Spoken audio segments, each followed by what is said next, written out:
Welcome to Books with Noah, a podcast where I talk with my friends about their favorite books.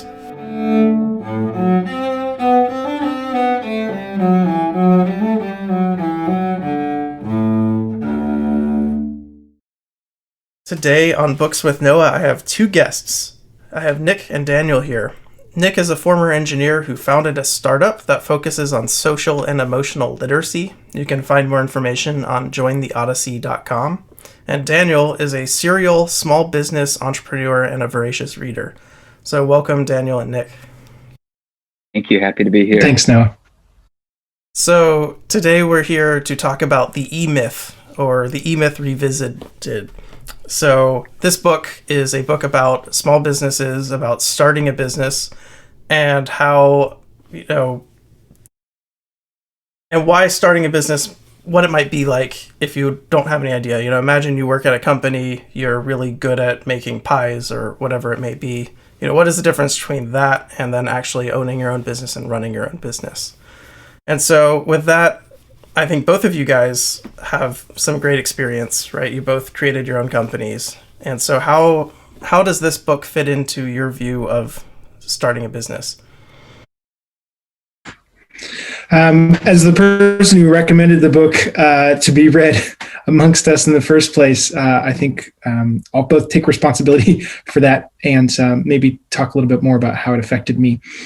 First of all, calling myself a serial small business entrepreneur is kind of a tongue-in-cheek wink to people, because an entrepreneur is typically someone who's out to create value, whereas a small business owner is often much more of a lifestyle business. It works for them. But in the context of this book, it takes on a new meaning. This book for me was transformational. I started my first business at 20, and I had no idea what I was doing. And worse than that, I had the invulnerability and the total confidence that I was going to reinvent how businesses were run, and I was going to do it better than anyone else. And thank God this book set me straight about a lot of things. I was essentially reinventing the wheel and refusing to try to educate myself on how businesses were actually run. And this book pointed out so many key concepts that changed the way that I even just thought about my business. And your brain is an interesting organism. Once it's aware of something, it's like being aware of a thread. You just keep pulling it, and being aware of something is enough to improve it in your everyday life. So this book made me aware of a lot of things that I was not conscious of, and just being aware of them was enough to make big differences for me. Wonderful. How about you, Nick? Yeah, I'm happy to be here, Noah. Thanks for including me in this, and thanks, Daniel, for recommending this book. This book was really touching. I think there was a lot of just ideas, concepts, education that I got from looking at business with a new lens. There was just the general theme of making sure you're working on your business and thinking of your business as something to design, something to build from scratch, that you can design all the structure and the processes. And so I read this while I was starting my first business, first-time entrepreneur. And this book just gave me such a leg up in confidence in what I should be doing and the key concepts to focus on in that design. Nick, you mentioned something which is working on the business, and that's one of the core concepts of this book. He distinguishes working on your business versus working in your business. And essentially, if you run a pie baking shop like Noah was talking about, baking the pies is working in your business. Baking pies is working in your business. That's doing the work that actually produces the product that you sell, or doing the service that you sell. Working on your business is maybe designing a new logo, or even hiring a marketing person, or rethinking your store's layout so that you can serve more customers at once, or better pack your pantry. It's things that are both important for the bigger picture of how you make money, your profitability, and your kind of, let's say, customer pipeline, but also something that you might be able to repeat. And a core, let's say, vision of this book is that anyone can design a franchise, or maybe not anyone, but you're reading this book because you want to have your business operate in a way that doesn't require your constant intervention. You stop being frustrated with other people. And part of that is documenting all the little things that you might do intuitively so that someone else can do them. So running your business like it might eventually be a franchise is a mindset shift, but it does require you to make conscious, verbal, and ideally document your decisions and your principles that you run your business with. If we can take a step back, I think it comes to why do you want to make a business, right? And I think a lot of people want to make a business because they're sick of their boss and they want to be more appreciated, or they think, oh, I'm good at making pies, I can open my own bakery, screw you guys. And so are you looking for, to be your own boss, or are you looking, to have your own job as a baker, or do you want to actually own a business and run a business? And I think that question just blew my mind in the beginning. And like you're saying, Daniel, that idea of taking ownership of the business, and that you shouldn't be spending your time and energy exclusively baking pies. You should be focusing on making baking pies easier and getting more customers and having the business rather than working in the business. So, Nick, why don't you go ahead? Yeah, there's so much. I just watched this interview with the founder of Airbnb, Brian Chesky, and he's talking about his background in design. He went to RISD, which is Rhode Island School of Design, one of the top design schools in the country. And he's saying that design doesn't end just on the canvas, that you can design anything. And so he approached everything about the business, including the business itself, as a project to be designing. And I think that's something that this book, E-Myth, really does well, is he comes up with all these terminology of your strategic objective, your business development process, your primary aim. But really what he's doing is just designing the aspects and putting structure around the different elements of design. For me, I'm interested in for a long time, I wasn't interested in business. I was interested in designing products. And I think it was probably what the author would term the technician. I was interested in designing small-minded solutions of, have to build this new product, have to build this small service. And it wasn't until I read this book, again, I'm grateful for Daniel to recommend it. It wasn't until I read this book that I started to think about the business as something that also needed designing, and that I could visualize and innovate and be creative with the business itself. Why don't you explain the difference between a technician and the other roles? So my background is in engineering, and my job was to design circuits and electronic circuits. And I think the technician is the person who's able to operate in a specific role with sort of defined outcomes of maybe someone who bakes pies, or maybe someone who runs administration in an office, or maybe someone who has to build some type of furniture. They're operating with their hands, perhaps, or with something that they have to build, and it's a very kind of clear, defined next step. And the other roles that he mentions are the manager, the person who's managing the different technicians in the different roles. And then in the book, he describes the entrepreneur. And the entrepreneur is the person who has to think for the future, has to be creative in designing the new processes and the new structure. And as an entrepreneur, you really have to do all three, but sometimes new business owners get caught up in the first, in only being a technician. Right. Yeah, there's some brilliant quotes from the book to illustrate each of these roles. One is, the entrepreneur lives in the future, never in the past, rarely in the present. He's happiest when left free to construct images of what if and if when. The manager is pragmatic. Without him, there would be no planning, no order, no predictability. And the technician is the doer that loves to tinker. It's wonderful.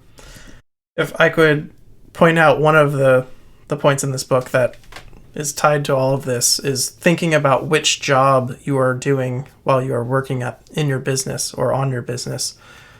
And that is, he mentions that the least qualified person for the job should be the one doing the job, because as a person, you can't do everything. You don't have enough energy. And unless your goal is to be working 14 hours a day in your business, which should not be your goal, you're going to struggle. So a lot of places, whether it's a mom and pop restaurant or whatever, there's one or two people who can do all of the tasks, and they can do each of those tasks better than everyone else.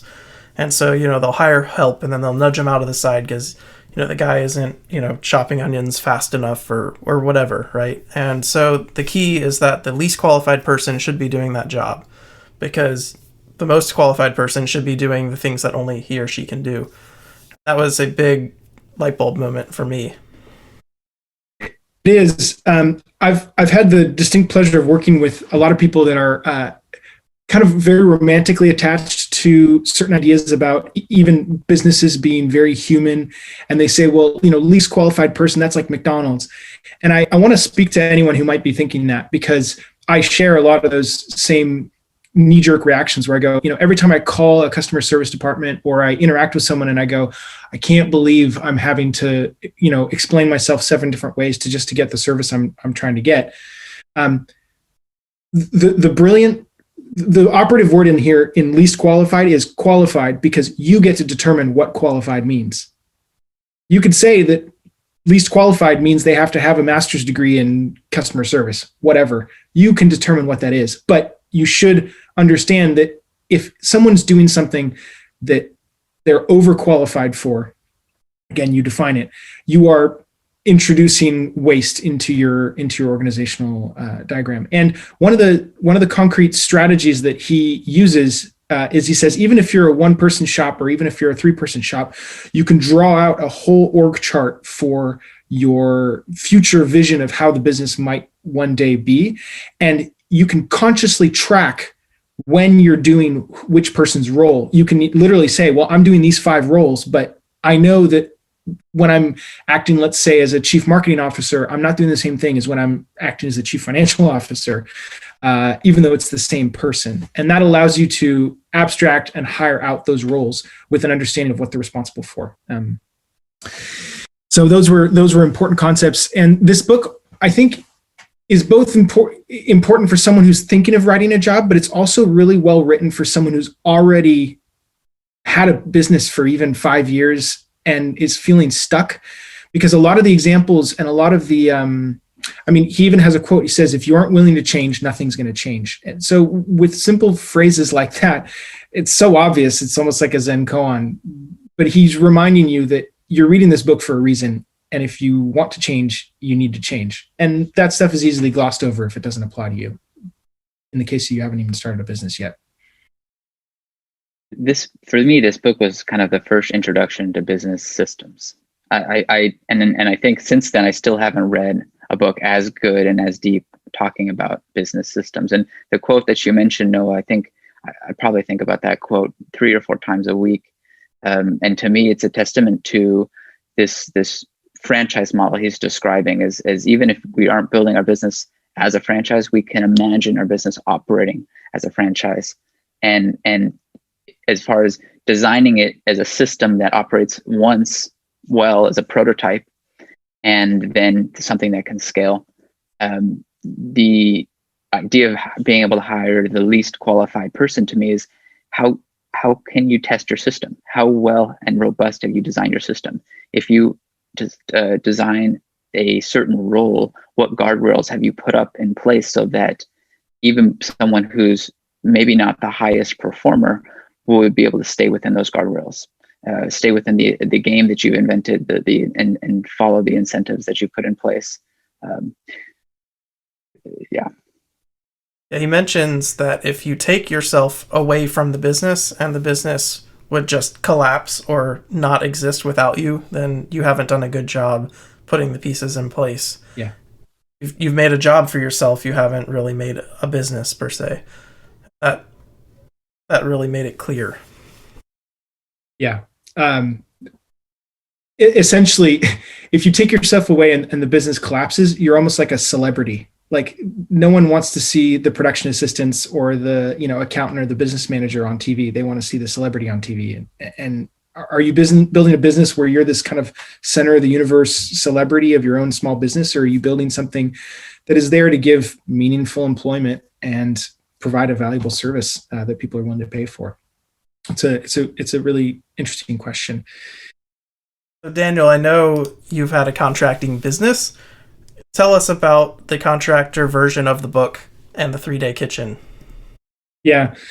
This book has been kind of republished. It was originally, I think, published in the 70s and then revisited and updated for several specific domains with, real world stories or examples and practical applications for each. And one that really stuck with me. So I used to have a contracting business, and I read the E-Myth Contractor, and this one story really, really stuck with me. It described a guy who had a crew of kind of kitchen remodelers. So they were carpenters, electricians, plumbers, and doing a kitchen is actually pretty complicated because you bring a lot of disciplines together. You bring tile and plumbing, electrical, as I mentioned, framing, windows, a lot of different stuff. And so the story goes that this framer, and it's a real story, Santos Construction, he had a crew that followed him that worked super well together, but it was still his crew and he was still there every day managing everyone. And he got in a car accident, and he was, stuck in his car for like 13 hours before help came. And he was permanently paralyzed and relegated to a wheelchair. And just basically, even once he got healed from the hospital, he sat around and drank for about a year. And then one day he had a vision and he said, okay, I can't be the kind of business owner I was before. I can't be the technician I was before, where I'm constantly on the job site. I'm constantly managing everyone. I have all the answers. I manage the clients. But I know how that's done. So I have some ideas. So his employees had since dispersed into a bunch of other contracting businesses, and they were so loyal to him that they would come back and hang out with him all the time. And so he started asking them, like, what are the things that goes wrong? What are the things that cause delays in your work? Like, what are the biggest nightmares? What are the things that cause you to lose money? And he would write them all down.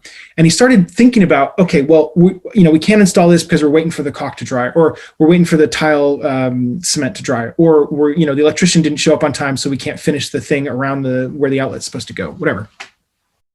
So he wrote them all down, and then he basically said, okay, I've in project management, they term this, they call this critical path. He designed the critical path for doing a kitchen, and he realized that you could do an entire kitchen in 3 days repeatedly. And anyone who's done a remodel, I don't know what your demographics are, but anyone who's done a remodel of a kitchen knows that it's usually like 3 months or 3 weeks if you're really lucky. And he had an idea where he said, I don't know if this is going to work, guys, but I have charted it out to where if we have all these answers from the client up front, we can, with 1 week lead time to get the material, we can do a kitchen in a weekend. And it's the perfect amount of time. You go, leave on a Friday, go to a hotel, go on a vacation, come back on Monday, your kitchen's done, paint's dry, everything's done. And he did it. And that was essentially a franchise model for a kitchen contracting business. And he hired all the talent that he needed in-house to have electricians, plumbers, tile makers, everything he used to have. And he had them on a schedule. And that's the way he did it. He was able to sell a 3-day kitchen, which is a dream, as a turnkey, repeatable business. I was super inspired by that. It's incredible. I mean, it's his unfortunate accident forced him to not be able to be the technician anymore. Yep. So cool.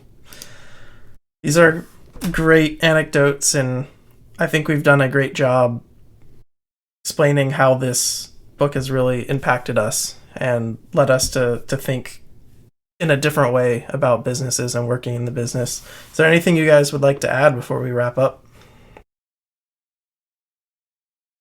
I'll add just that the book is fun to read. It's read by the author. I listened to the Audible version, and he's got a clear, resonant voice and energetic. And I think it's just a very approachable first start at business systems and a business book. He uses narrative a lot, and the reason we keep mentioning pies in this podcast is because throughout the book he's using this narrative of a businesswoman who's starting a pie shop, and he has some other narratives about his experience at hotels and his own personal story. And I just think it's a very well written book overall. Yeah, I couldn't agree more with you. It was a breeze to read. I think the last thing I want to do is speak to someone who,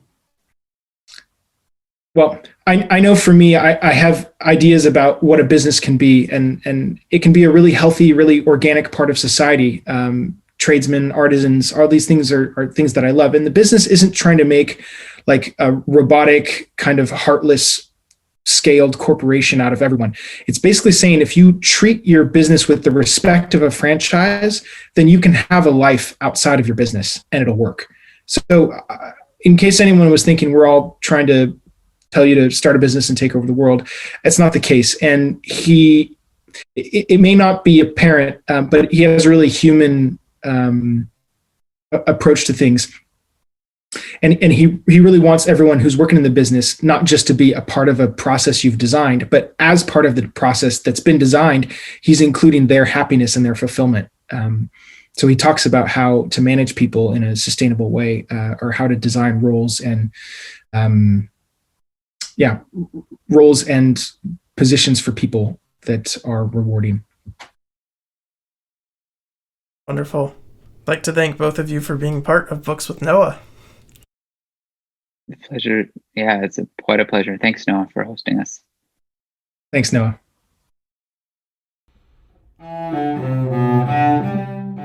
Thanks for listening to Books with Noah. Please visit our website, bookswithnoah.com. You can also find us on YouTube by searching Books with Noah.